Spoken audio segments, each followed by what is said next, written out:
seconds. All right, ladies and gentlemen, boys and girls, children of all ages, welcome to a special edition of the Run Home Podcast. This is pre-draft coverage, and I am joined by my friend. I'm very fortunate that he was able to come in. Slick Laptop, thank you for joining us. What's going on? I've been trying to set this up for a while, man. I think you were like the second person I asked to be on the podcast, and the timing couldn't be better. So thanks for hooking it up. Yeah, no problem, man. I went out and got myself a camera, make it happen, and then had a few things going on I wanted to kind of drop at some point in this interview. Yeah, kind of some shout outs to some players.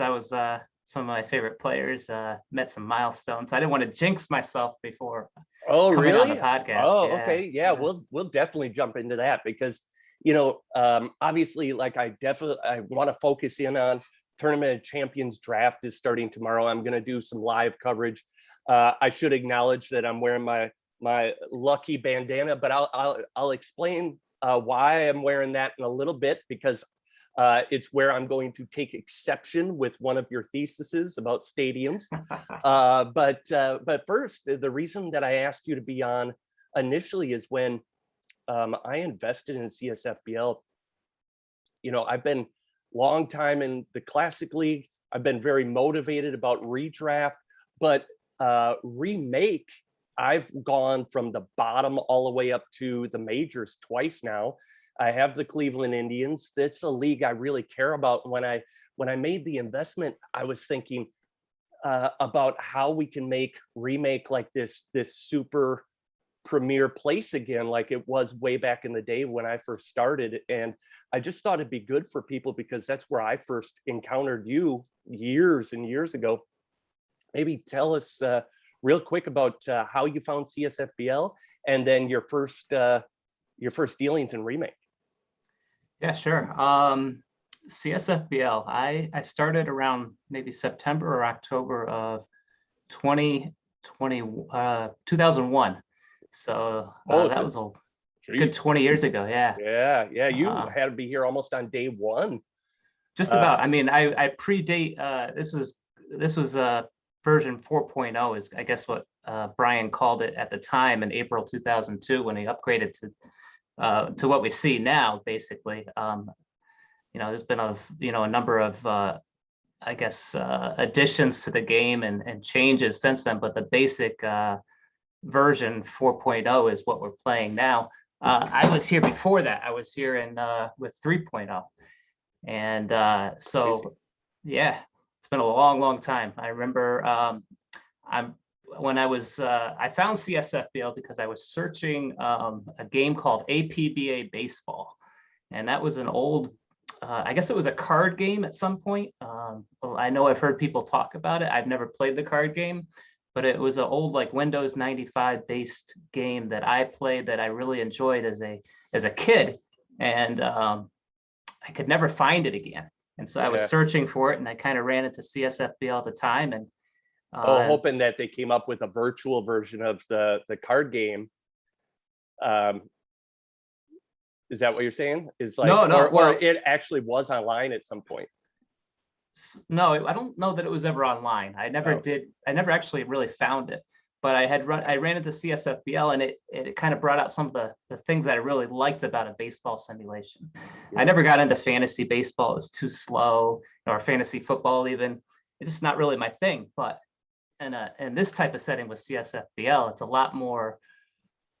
I mean, it's like more competitive. You can. It's a little bit more involved, and it goes at a different speed. So it's definitely something that I liked right away. It definitely caught my eye, and it's something that I enjoyed right from the start. I loved what Brian was doing, and at the time he was investing a lot of time into it. And I know that's gone up and down over the years as he's had time or been busy with his life over the last 20 years. But when we went from there, version 3.0, I had started a league in that version of CSFBL, and unfortunately when they went to version 4.0, they couldn't unfortunately they couldn't like take any of the stats and any of the leagues over to the new version because it was a complete rewrite. So what we had to do was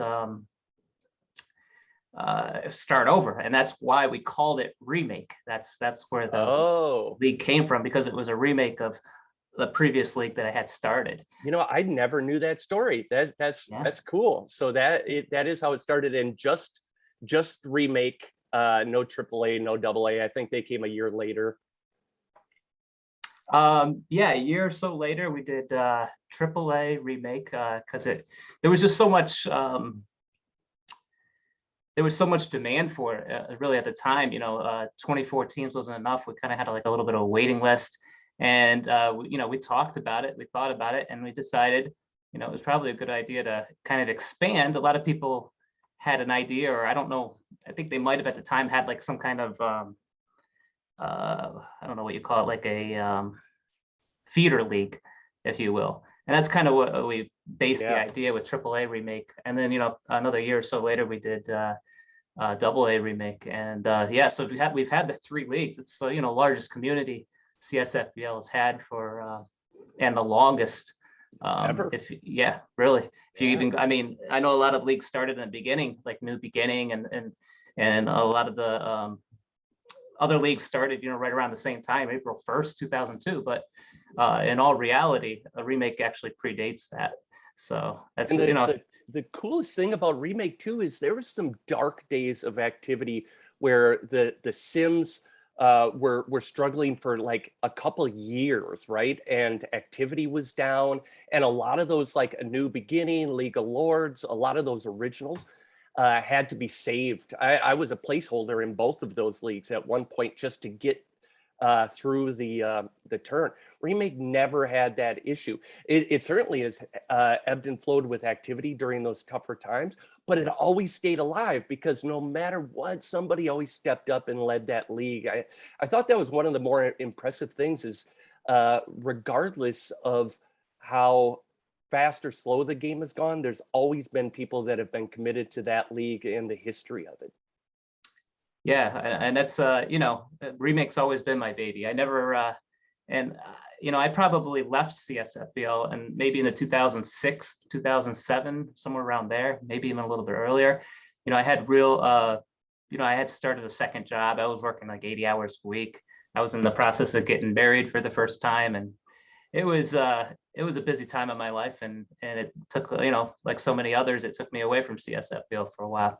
Yeah. And I have to shout out some of those people that have kept Remake going. Yeah, everybody from Chris G11, Widowmaker, Mertz, OWK, Kitty Lover. I mean, we got some old names there, right? Oh yeah, Kitty Lover. I love that guy. I wonder what he's up to. We got to bring him back sometime. Sorry, keep going. Yeah, I love this. Yeah, GCH 2308 was another commissioner. Pemp did it for a little while. I know Spambox was involved. More recently, you've had Bobcat and Pedro, and even Gregor Gross was in there a little bit. Yeah. Yep. So Pedro and Gregor were like 2 that I had communicated with the most, and they, like, both I can personally attribute, they really cared about the league and really kept it alive, or put it on their shoulders when it needed it. Yeah, and I kind of I would come back every once in a while and kind of see how things are going. It was always something that I felt like I created. It was like my baby. And it was just amazing to see people take that on and just grow with it. And so I really appreciate all of those people. I'm back now, and this league is not mine; it's everybody's.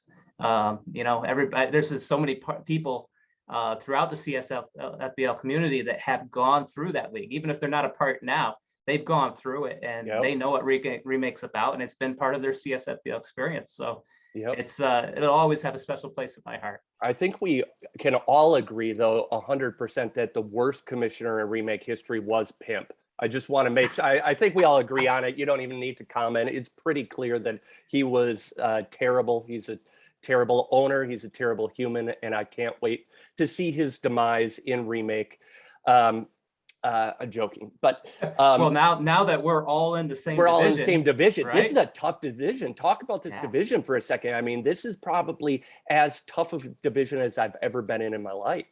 Yeah, I mean, I have not, I've been back for a couple years now, so I kind of had to work my way up through. I didn't get any special treatment Yeah, in just like remake. everybody else. Yeah, Yep. and so I worked my way up. And I finally got the Boston Red Sox as my favorite team. It stressed me out when I saw that you got it too, because like then I got Pimp with the Yankees and you with the Red Sox. Like, come on, that's Yeah, not right.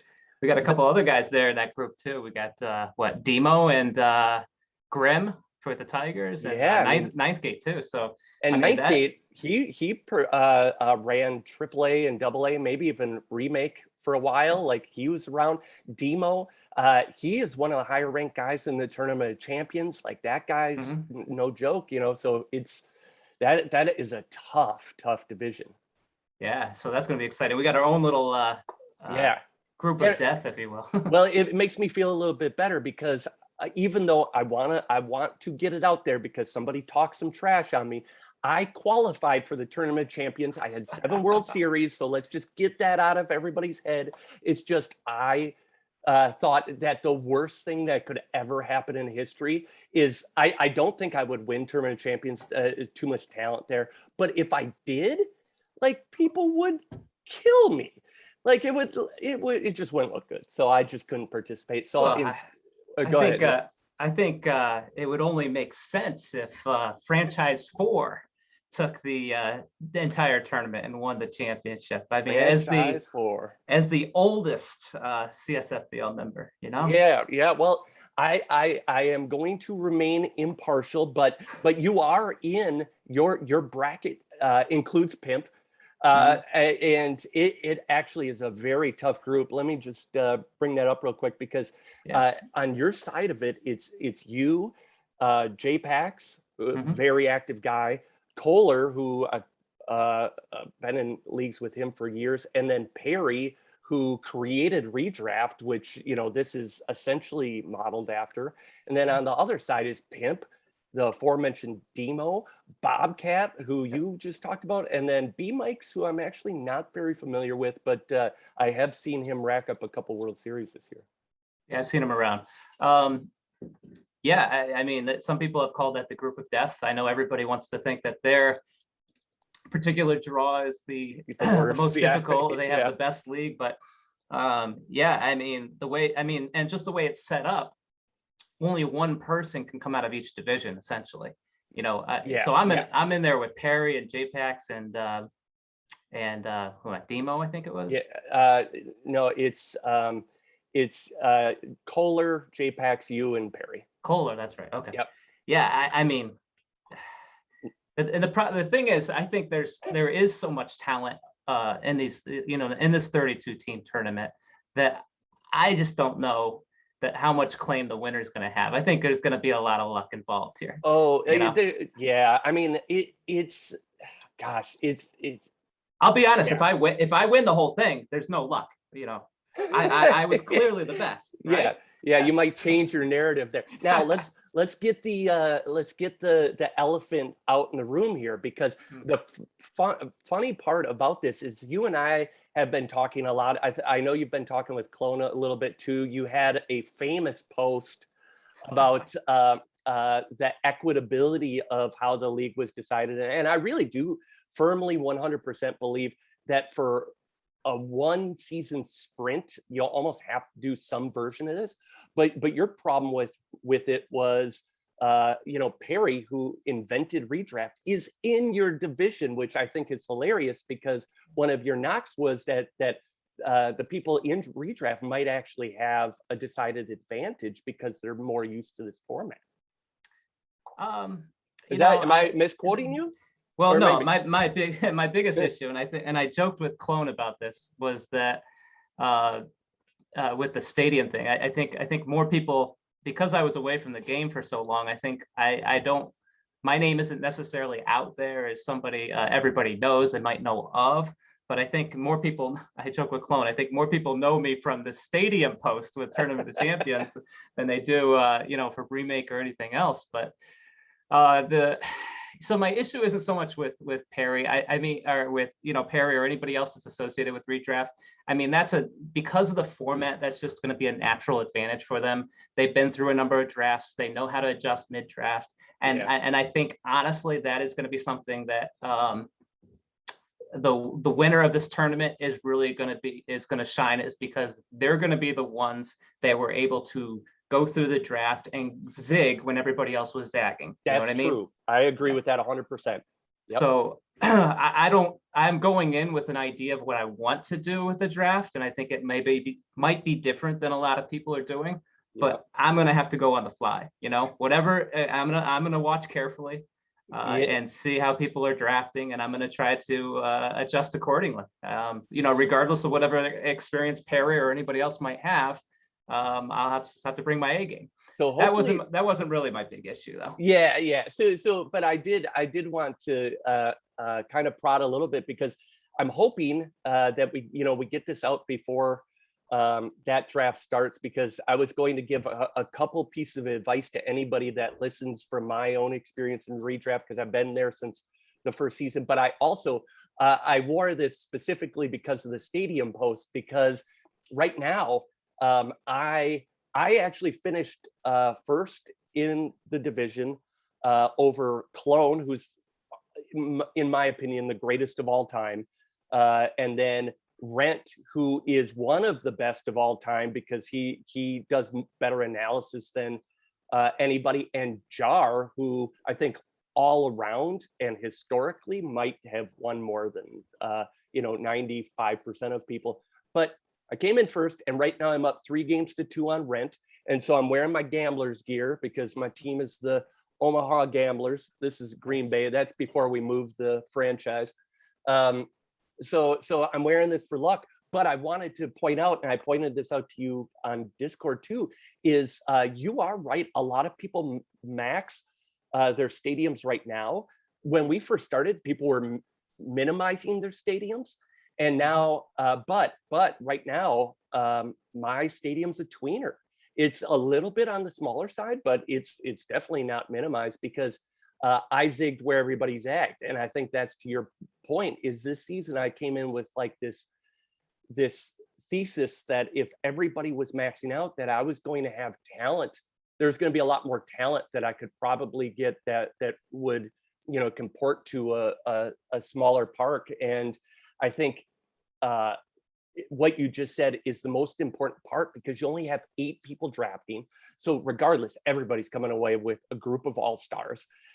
So really what it's about is thinking about all the things that separate a good manager from a great manager. And that's why I think this format works for Tournament of Champions, because you have to think about the stadium, building for your stadium, thinking about CFAT, rotating position players, which you normally wouldn't do, how much you feel like you can sit against the drone teams, preparing for playoffs, all those things, because you can get away with hiding some sins when you're in a more talent dilutive league that would be normal, that you can't get away with here. You got to make a lot of decisions.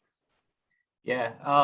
One of the things I was looking at was a schedule. I realized that some people are going to end the season with drone teams. Yes. And so we're going to definitely have to be careful of that and plan accordingly. So and generally one team finishes with 7 drone games in a row, right? Because they have a 4 and a 3 at the end. And if it's the 2 drone teams in your division, well, you could make up some ground real quick.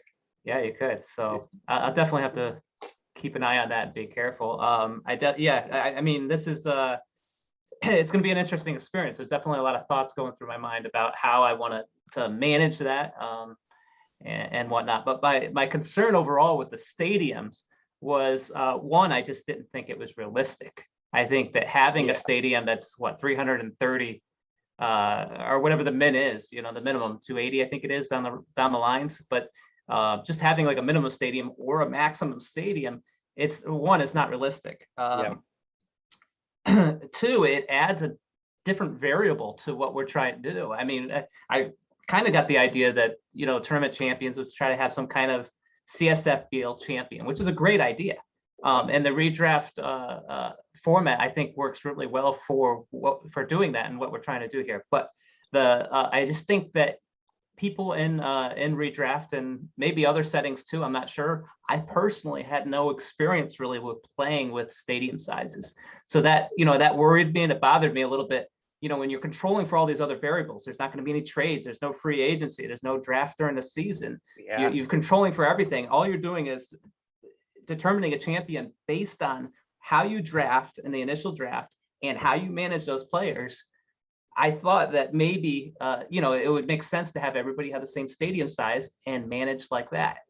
But Clone wanted to have that extra variable, and I understand it. It worked well with redraft. It's interesting, and it definitely adds a different dynamic. And I'll try to adjust to it, and we'll see what we can do. Yeah, I think because Remake, for those people that don't know, those stadium sizes are built to the team's actual stadiums, and I think that's a really cool, unique part of Remake. Whereas with this, I think the important thing is all the drone stadiums have to be uniform, right? Because you don't want to have the two drones in the competing divisions where you play more games against them have an easier or harder path. And so it's important that you get those right. But the drones on the other side, it doesn't matter as much because everybody plays them the exact same number of games generally, give or take. Right. But since this is so much about Tournament of Champions, adding that variable of the stadium is really important because so much of the success is based on how well you draft, and being able to add in being able to draft for your stadium really does add a competition point that I think is important. But it's interesting. Yeah. It definitely I think somebody who takes advantage of that definitely is showing a better knowledge of the game. So that does make sense. Well, and keep in mind, it can be I didn't mean to interrupt you, but it can be a huge downfall too, because what I've seen happen in redraft is 6 teams all try and go max stadium, and then they're all competing for the same guys. And when you, like where I didn't have to compete for like high range corner outfielders, like I don't give a crap, but they all ate them up really quick, where I was able to draft, a pitcher and just get, a higher slugging guy later in the draft or whatever it is. Exactly. And so, with that, now I'm kind of stuck with, I made that point on the board. It's probably 3 pages worth on the forum of trying to go back and forth and convince Clone to do that and or to eliminate that variable. Now I'm kind of cornered myself, because if I sit here in this tournament and don't change my stadium and leave it flat, and then I win it, everybody's going to say, see, stadium size doesn't matter, right? Yeah. So now I have to change it. And so I'm going to play the game. I'm going to see what I can do. Like I said, I've got an idea of what I want to do, but I'm not going to lock myself in. I'm glad that Clone had mentioned that he was going to possibly have us set the stadium sizes before the draft. And that is, I thought that was probably the worst option out of all of them, because then you're locked into a draft strategy. Everybody knows what it's going to be. And whoever sets their stadium last then has the advantage, because they can sit there and say, all right, this is what everybody else is going to do. This is what I'll do. And I can now draft my players accordingly. So to be able to set it after you've drafted all your players, you can figure out what you're going to do at that point. I'll definitely make some changes, and we'll go from there and hopefully have some success. He will deny this, because whenever I say that he gets mad about something on the podcast, he always texts me immediately after and claims he wasn't upset about it. But I think that comes from there was this one time where we both had gone to a max stadium, and like we are very competitive with each other. And like at the last second, like 3:30, I knew the whole time that I was going to switch it to a small stadium, and I think he actually switched his too. I don't remember exactly what happened, but I remember that there being some contention about the goodwill of making that move. Well, we could probably still see a little bit of that. You never know. Yeah.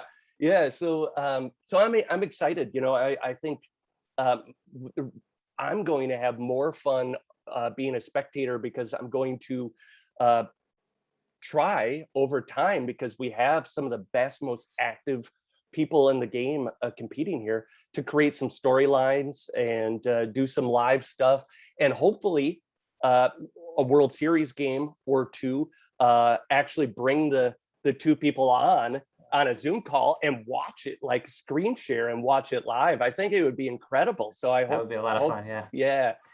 I think that'll be cool. And so I'm actually glad that you brought up the stadium thing too, because it just creates a storyline and something we can have some fun with. But at the end of the day, I was excited because I could tell that people were already getting competitive and they want to win. And I think that's the whole point of this, right? Is to be good natured and have fun, but damn it, we want to win, right? Of course, That's yeah. the That's whole what the point. game, you play to win the game, right?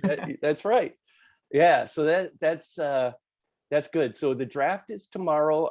I am going to do live. I don't know how far we're going to get through the draft, but it sounds like everybody's committed to being there and picking. So tell me as you go into it, like, well, without exposing too much, but like you've seen the draft list, obviously. How are you broadly thinking about what you're seeing on the screen?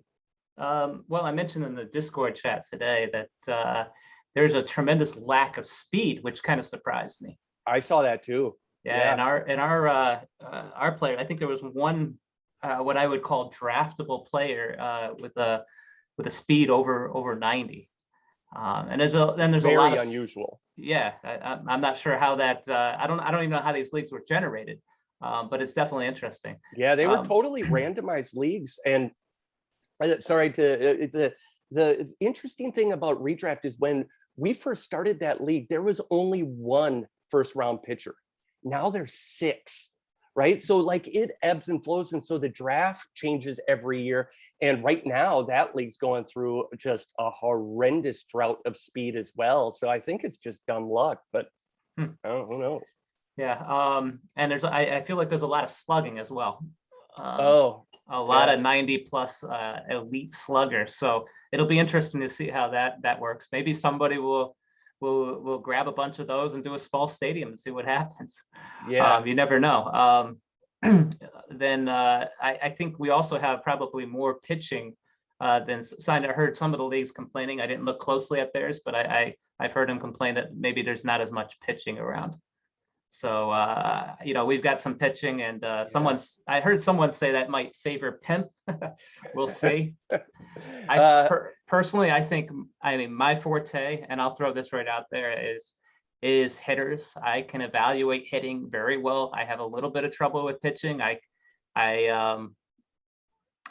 mean, anybody can look at a 90s across the board and say that's going to be a Hall of Fame pitcher, but kind of when you get into the minutia of it, it's difficult. There's so many variables with pitching that hitters don't have.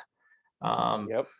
And so hitters are easy to read for me, and so offense is definitely something I feel very comfortable going into this and evaluating. And so I'm actually glad there's a lot of pitchers because it's less likely I'll screw up. Yeah, no, and I think first, just to comment on Pimp, where his big disadvantage in this league is there's no new people that he can take advantage of with unfair trades. Whoa, shots fired. Oh. Yeah, no, I think you and everyone both, when it comes to evaluating pitching, I think there are so many variables that I think everybody has a solid idea what power is, what control is. Everybody has a marginal idea of the effective finesse, but not actually what it is. Like, I mean, we know what it is in real life, but right, how it translates to the game is different. Yeah. And specialty is anybody's guess, because like I can give you a good idea of how it interacts with somebody that is high finesse or 60s in the other 3, but I don't honestly know why. I don't know if anybody exactly knows why. We know some of the effects, but not some of the causes. And I think that's because we don't know exactly how defense works either. There's still some questions that I legitimately don't know. And even if I did have back side access, I don't think I could figure out, because I'm just not that smart in that way. So I actually remembered, and going back to one of my favorite things to do is the Wayback Machine, the internet Wayback Machine. So you can go back and look at a lot of CSFBL stuff that way. Oh, that's a good idea. Yeah, so there's Brian had put some stuff up a long time ago, and I know everybody's going to jump on and search now, but basically of how the engine was built. And it's interesting. I mean, I don't know how many people really look into it and really think about it that deeply. And I don't want to I'm sure I'm not giving away any secrets here. I feel like you're breaking some news. Keep it coming. But basically, you get a number from 1 to 1,000, and whatever number it is, that's the result. So whether it's you've got your 3 true outcomes, you've got home runs, you got walks and strikeouts, and then you got balls in play. And those balls in play are affected by the defense, between the range, glove, and arm. It's range being by far the most predominant and most important rating, of course, of the defensive ratings. But yeah, that affects the balls in play. So from your understanding, what is the order of operation? That the ball is hit, and then is it the direction of the ball or the infield outfield of the ball? Do you know how that works? No, I don't even think it's that complicated. Oh, really? It is just like a 1 to 1,000. Yeah. And it's just an odds, and then it figures out how the out happened on the backside. Right. Well, so I think you have 4 options. You basically have your true outcomes, and everything is going to factor into that. You've got obviously strikeout, you got power on the pitcher side, you've got contact on the hitter side, and those are the predominant ratings, that are going to determine the likelihood of a strikeout happening. So it increases the odds 1 to 1,000, that a strikeout might happen. Walks, the same thing. You've got control versus discipline. Those being the predominant factors. And then home runs, you have slugging, which is a predominant factor on the hitter side, and then you have the 3 major ratings on the pitching side that all affect. If you look in the help section, you can see that it's. Finesse has the greatest effect on home runs, reducing home runs. Yep. Home runs are a huge run creator. Each home run is an average of like 2.7 runs created, something like that. So stadium size is calculated in there somehow, right? Oh, absolutely. Yeah. Yeah. Okay. Absolutely. Yeah. So it's part of that. And that was one of my issues with introducing stadium sizes to tournament champions, because I knew from what limited data that I had seen, home runs can really jump when you have a tiny stadium. I mean, really jump. For sure. Yeah, like 40%. That's been my plan. 40%. It's ridiculous. It's like the only way I know how to win. And I've never done a giant stadium, but I know there's other factors that go into that, and like doubles and stuff and triples, and those go up while home runs go down. So it's just an ebb and flow with the chances of a ball in play being a double, triple, or home run. All of that has there's factors like batting average, batting and slugging that go into that, and then the pitching end. You have the 3 major factors as well. I know. So people are listening to this thinking I am the worst business owner in the world because I don't even know how the game works. But I prefer it that way. I find this part of it the most fascinating is trying to bring art to the science of the whole thing. And that's what I think is so special about the game is you said it to begin with. And it's the reason that I invested, and the reason I think this is going to be a successful business is because this isn't fantasy baseball. Fantasy baseball is slow. It's dependent on humans. It's susceptible to all sorts of external things like injuries and even divorces and contracts and whatever. This is controllable by the player. It can be played at almost any speed because you can own, as many teams as you want to own.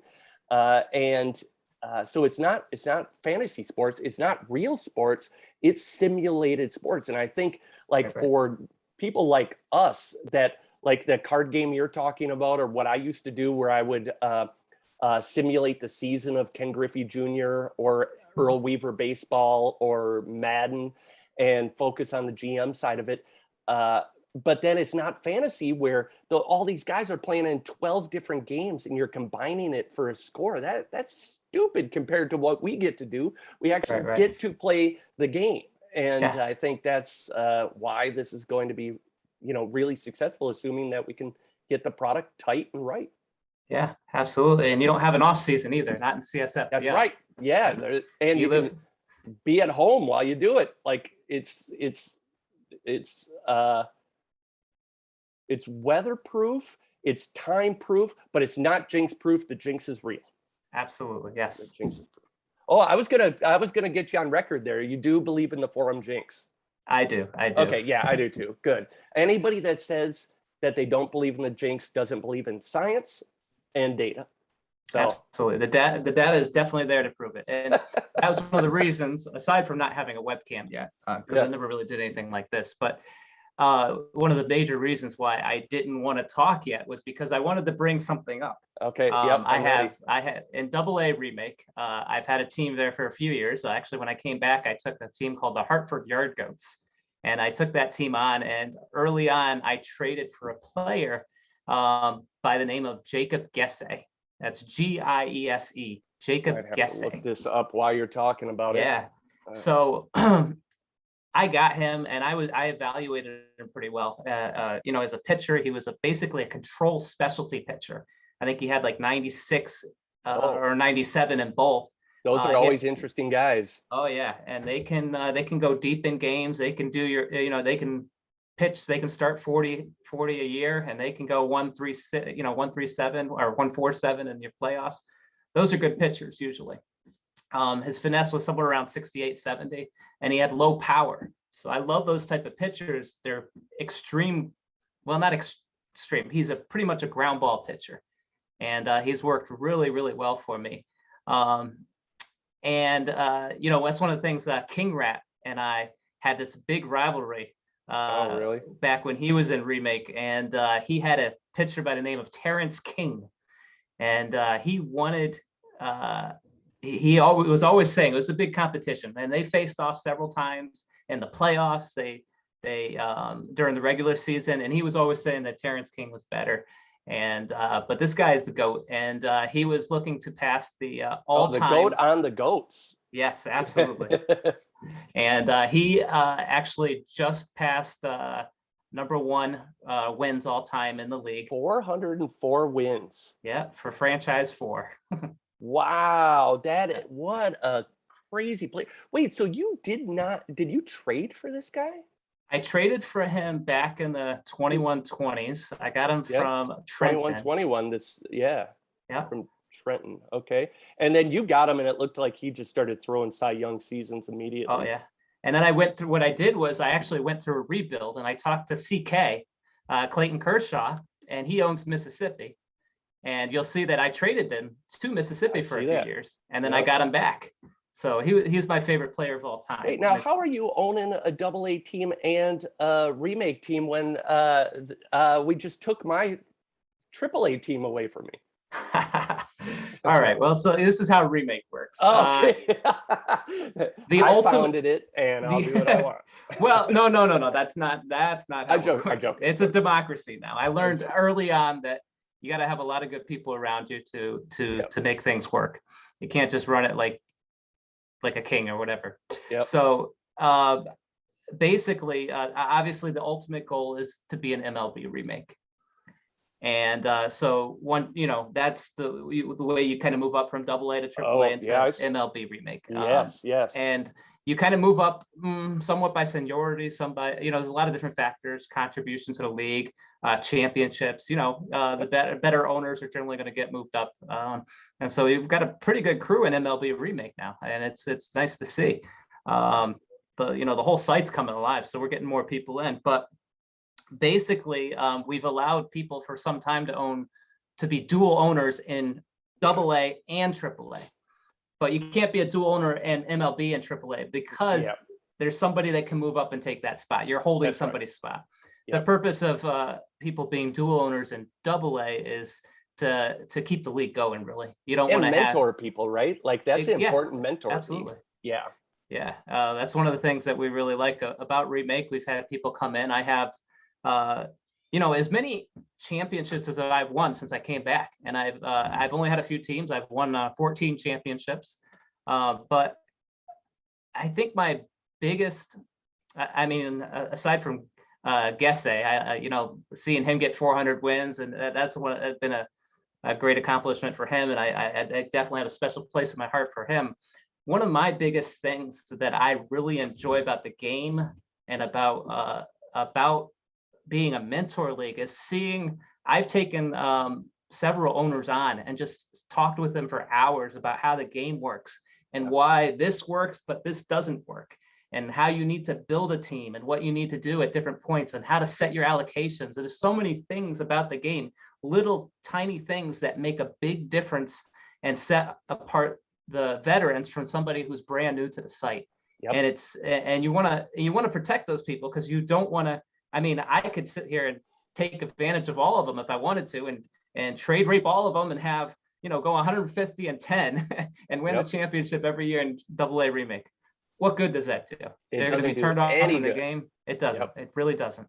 And so I've taken a couple owners under my wing a little bit and really worked them through. And one of my greatest accomplishments for me personally that makes me feel really good is seeing, I just saw one of them win a championship a couple of years ago. So that was a really good feeling for me to see that.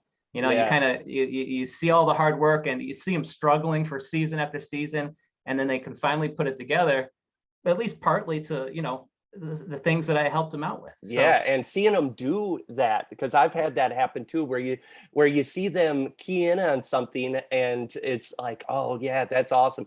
Because what I hope is that we start to foster a really systemic policy for outreach to people that are new, better than any other game out there. I think it's critically important. And actually, now that we have the draft up and running, obviously it's causing some sim stuff that I think we might have actually fixed today, hopefully, knock on wood. hopefully. But it was the biggest update we've done in 17 years. So like it was bound to tweak a few things. But the next big thing that we want to do is new user experience. Now that includes some UI upgrades too, because I think we have a lot to do there, but also get these mentor leagues back up and running, because if I'm going to start externally trying to drive more traffic in, we got to be able to keep those people. There's no sense in doing it if they all just leak back out.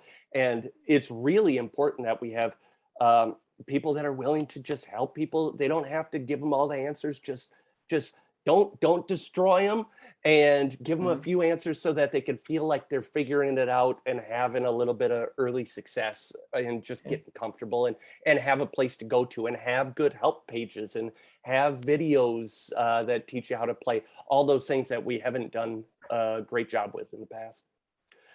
Right. And I think even us veterans, the ones that are willing to take people under their wings and have the time to mentor people, first of all, Discord is a huge improvement in communication. It's such a great tool to be able to talk to somebody privately in a real-time setting.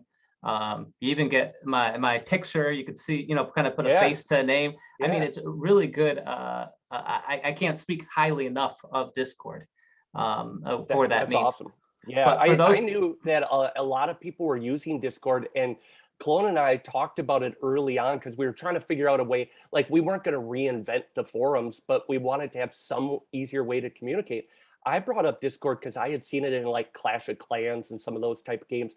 But then Clone mentioned it to his kids, and his kids ended up teaching Clone like how to use Discord, and then we were off and running. And also, I got to give a shout out to Rando, or King Rat, because he was already essentially running a league over there, so it gave us some idea how to do it. Yeah, I mean, Rando's definitely had some great community ideas, different ideas of his leagues. I actually helped. I don't know if you knew that, but I helped him out start Dynasty. Oh, I didn't know that. Yeah, I was kind of involved with a lot of the background work. I really helped him. I just thought it was a great idea. He had left Remake to do that, and I felt like, I could help him out with that, and I'm glad I was a part of that. It's a great league. It's got some great ideas. It's kind of introduced things that maybe one day we'll have in CSFBL. It's kind of like coming attractions, if you will. Yes, because it can get complicated the way that he's doing it right now, because you're having to do so much outside of the game. And if we could just put it in the game, it would be incredible, because the idea is gold. Yeah, and don't get me wrong, Dynasty's not for everybody. It does take a little bit of time, but it's not, it's not impossible. He does a really, he really had some great ideas. Definitely shout him out for that. I know what is it? What do we go with? LU or Lou or Yeah. I still say LU, but LU? he says it's not pronounceable, which is such a cop out answer. So I think it's I open asked him season. initially. I asked him how to pronounce it. He says you don't. I'm like, Yeah, well, what? You got to pronounce it. Like, I mean, for me, you were Zubaz. That's yeah, just how it was, yep, for so many years. But we'll go with Zubaz now. But yep. Elhu, whatever his name is, he's just a kid, but he knows more. I love Excel. I love spreadsheets. I'm a numbers guy, and He's good. I'll sit down and break down the game. I'll try to figure out what the value of a finesse is to run creation. I'll sit there and try to break down everything with data. I love stuff like that. Yep. But the way he makes those Excel spreadsheets, he did it with Dynasty. He's done it with was it Rounding Third? I think is his one of his leagues, and Yep. he's helping out with a tournament. He's a huge help. Those I think anybody who's involved with Tournament of Champions, looking at those the Excel spreadsheets or the Google sheets that he's put together, really incredible. Yeah. He's done a great job with that, and it's far beyond what I could do. I had done it's a weird couple word, things, but the way that he uses Excel is kind of elegant in a way. Like Oh, yeah, it's yeah. really smooth. Yeah, so I really appreciate that he's put a lot of extra time into it, and we practiced for Tournament of Champions with the last redraft draft, and the stuff that he added was so impactful for the fun of the draft, and because it's complicated, you're drafting the whole league, so any help is great. Oh yeah, I mean, it's you've spoken before that one of your talents is putting people together. You've definitely done a good job of putting together some people that are making this happen. So this is a lot of fun. Yeah, good. I appreciate that. I'm excited to get rolling tomorrow, and we're over 45 minutes. You're right. We were going to go long, but before I wrap it up, I have to get this out because I think it's important. Tell me about your early baseball experience. Like what got you into baseball originally? What do you love about it? Well, first I'll take this a different direction real quick. Oh yeah, please. If you got something else, hit it. Slick. They call me Slick. All right. Oh, I forgot to ask you about the name. Yeah. Yes. So I had I told the story real quick on the forum. Basically, I had gotten a laptop around 2001 or so, 2001. I had it was my first financial aid check from college, right? Oh yeah. And I went out and I got the $4,000 Dell laptop. I was gaming. I was something else. And the Slick actually didn't come from the laptop. The Slick came from middle school. I used to slick my hair back all the way back. I used to put this gel in it and slick it completely back. Oh, like a greaser from. Yeah. Cool. So some girl called me Slick one day, and it just stuck, and I've used that ever since for online names and stuff. So I just go by Slick. The laptop that I bought, that $4,000 laptop, is long gone. How did that get added to the name? Was Slick already taken when you joined CSFBL? I don't know. I just felt like I had to add something else. I guess I was just happy to have the laptop, I think. But I mean, my hair is going a little bit now. It's not quite the same as it was 20 years ago. You and me both, my friend. I don't slick it back. I don't have great hair like Clayton Kershaw, but he does have nice hair. Yeah, but he's younger. It's not going to last. He should enjoy it while he has it. He should. Yep. But I always like the name Slick Laptop. It's certainly better than like Sticky Tablet because just don't ever change it. Yeah, no. And I've never had, I know a lot of users have changed their names as time's gone by. They've had different accounts. I've literally never made another account. This is the only account I've ever had. I've always used. And for the first 2 months, I couldn't believe I remembered the password when I came back. For the first 2 months, my name was my full real name. And then somebody reached out to me like, you should really not have your real name on the internet. Right. Now it's not like that anymore, and everybody's on Facebook and everything. But at that point, like, you just assumed everybody was a murderer on the internet. So it was a different world back then. Jay Havey initially. So to my baseball experience, my earliest memory of baseball was probably, I want to say it was a '91 World Series. Was it the Braves and the Twins? Oh yeah, it was the Twins. Yeah, that was the 90 or 91, somewhere around there. And the only thing I remember was watching the World Series on TV, and I feel like it was earlier back then. I was a kid, and I remember how loud the TV was, and the Braves was at Turner Field, and they're doing the chop like, Yeah. the whole stadium was. I mean, and now that's I don't even know. They don't even do that anymore. I don't think. I think it's not politically correct anymore. No, I think they were still doing the chop during really? this World Series. Yeah, I remember the Okay. whatever that's called, whatever that chant's called. But yeah, you're right. It does seem a little odd these days compared to what it was. It was so loud, and that was my first baseball memory. But I grew up in a house. My dad, I live in New England, so my dad. And you grew up in New England? I was born and raised. I still live in New England. Yeah. Okay. That's why I got the sweater. It's getting cold out. It's not Texas weather now. Yeah. But my dad was a Red Sox fan. He didn't grow up, but he transplanted to New England, and he got into baseball watching like the 75 Red Sox, 86 Red Sox. So he had some. Oh yeah, everything from Yastrzemski to Rice. Like those were great years. And he still tells me, and I was only 3 or 4 years old, but he tells me that he was listening on the radio at work when with the Buckner thing. So yeah, that's I'm surprised you brought that up. Yeah, that's brutal. Yeah. So I grew up in a household where he was a big Red Sox fan, but I was a rebel when I was young. I mean, I still am, to be honest, but I decided I wasn't going to be a Red Sox fan. But at the same time, I had something instilled in me. I knew that if I wanted to have supper when I got home, there was no way I could be a Yankees fan. I wanted a place to live still. So I couldn't be a Yankees fan. That was out of the question. So I decided to be the rebel that I was. I decided to be the White Sox, a White Sox fan. Oh. Yeah. Just because the name was close? Is that? Yeah, exactly. Yeah. And I already like I like the Bulls. I kind of like the Bears. It was kind of a combination thing. So I was like, oh, I like the White Sox. Wait, so who is your favorite player? I assume before Frank Thomas. A player by the name of Greg Walker. Oh, see. Oh, it was 2 G's? Greg Walker? No, one. I think just 1 G. Oh, I don't even think I know who. Yeah, he was a. It's a deep cut. I know almost everybody from that era too.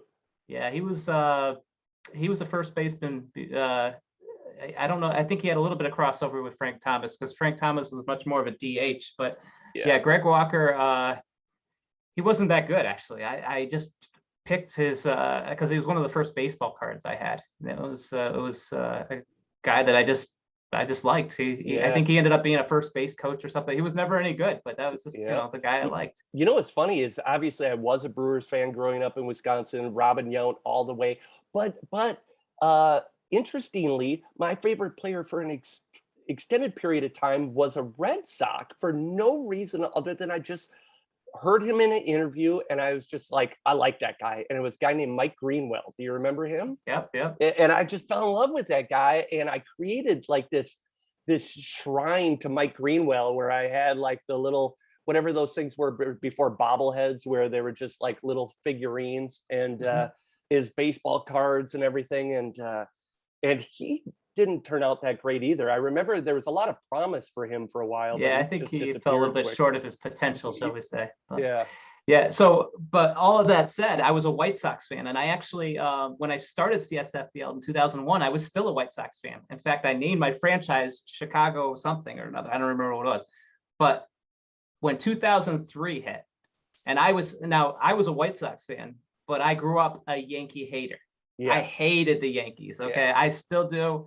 Everybody knows it. If you look on the forums, you'll find posts about Derek Jeter, how I think he's overrated. If he played for any other team, he wouldn't be a Hall of Famer. We can go on and on about that. But I'll agree with all of those statements. And that's he's a singles hitter. He's got no range. He made up for it with his arm. He's a terrible player. If he was on Kansas City, he wouldn't be anything. Nobody would even know his name. Yep. It's the perfect team for Pimp. It's the perfect team for Pimp, right? Like, because he is easy to hate him. He is the Yankees. Yes. All right. Sorry. The evil empire. Yes.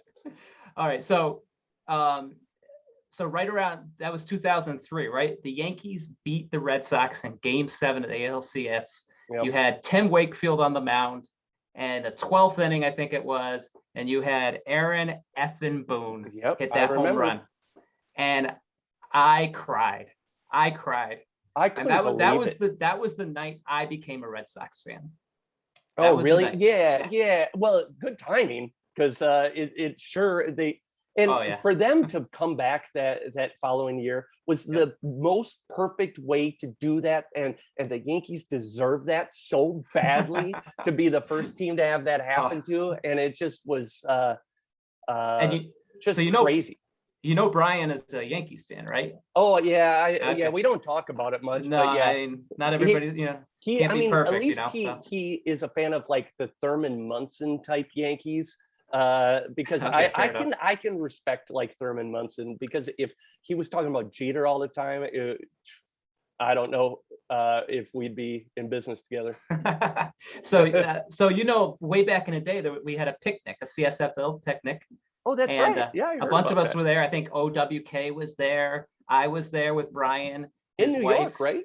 at the time. Yeah, it was in Long Island, I think. It was Yeah. we went to a park there, and then after that we went to a single A baseball game. So that was Yeah. pretty cool. We really need to do that again. I don't Yeah. know if you got to get behind and get Brian to do that maybe next summer or something. Yeah. I've organized a lot of get-togethers. We did a TCL Classic League 10-year anniversary, and we got, I think, 13, 14 people to go out to Vegas at the same time. That's incredible. It was awesome. Vegas is a good spot. I've been there. I mean, I'm not a big fan of Vegas, but it's definitely a good kind of central spot to meet. And it's something fun like to hang out, and you can bet on sports, so there's a lot to talk about and whatnot. But we're gonna place bets on CSFBL, huh?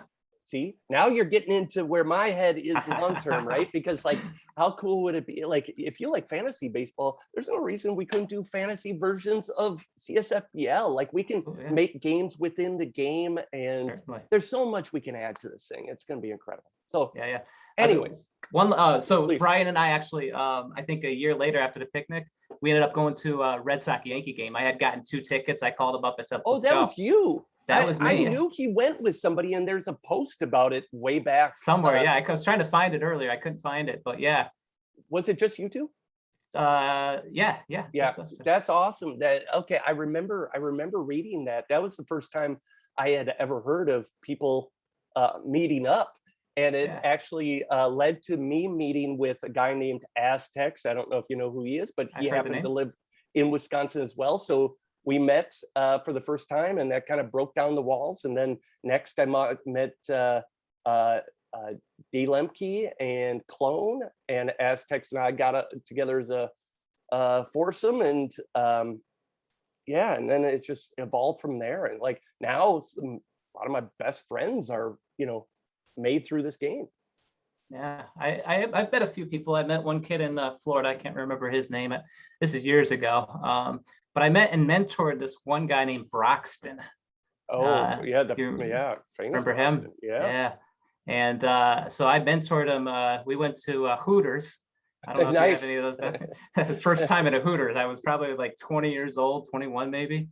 And so we sat down a piece of paper, just writing and showing them how the game worked and what to do and how to make your lineup and different things. And it was so much fun. And I mean, it goes to show how much community this game can have. So much more than any fantasy or fantasy baseball or anything like that. This game has something on a different level, I think, that nothing else can compare. And that's why I love it, Yeah, and that's why I became a bigger part of it, because I want to amplify the parts that are there, bring back some of the ones that were there in those early days, and then add some new stuff. I appreciate you saying the thing about Discord too, because really at the end of the day, like the game is critically important, but it needs to be the backdrop to the community, because that's where all the success is going to come in, is people working together, getting to know each other, communing. And because in the dark days of CSFBL, it wasn't the game that kept everybody around. It was the people that cared about each other in the community that kept it alive during those times. And so if we can get back to a day where the game itself is super vibrant, and we're adding a lot of flexibility into the game, it will only amplify the community. And That's my big goal. I think that Tournament of Champions is a great start to this. I have seen in Remake, I've seen a huge uptick in people wanting to get back into leagues. Yeah. I talked to Clone about this a little bit, but it's just a great tool, a great start to get some interest really driving up in CSFBL. You see veterans coming back that, that you haven't seen in a long time. It's a shining moment for the game, and I'm just happy I can be a part.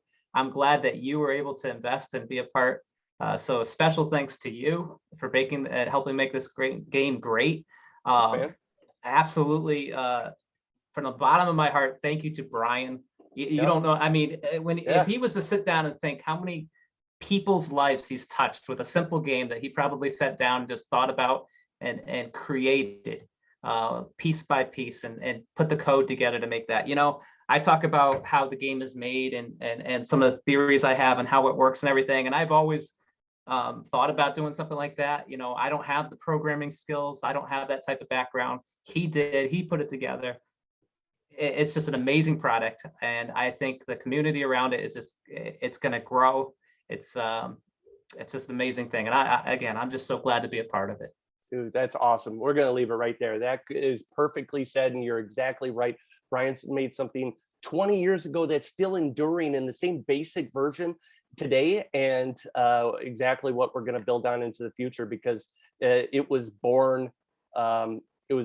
It was born perfect. Now we just have to triage and care for it and nurture it to make it the best it can be. Yep. So, all right. Well, I will see you again tomorrow at some point, I'm sure, as we get into the draft. But thank you very much for being here. And any last words before I let you go? No, I'm just going to go back to my tournament preparations. I've been at it for probably 5 or 6 hours today, just going through the list, trying to figure out what might happen, what direction I should go. So that's what I'll go back to. And I can't wait for tomorrow night. I'm excited. I hope everybody else is excited as well. This is kind of the kicking off the AL East, and I can't wait for another week or two when we really get going and starting to play some games. So Pimp, you're going down. Beat Pimp. All right, everybody. Thank you very much. I will see you tomorrow.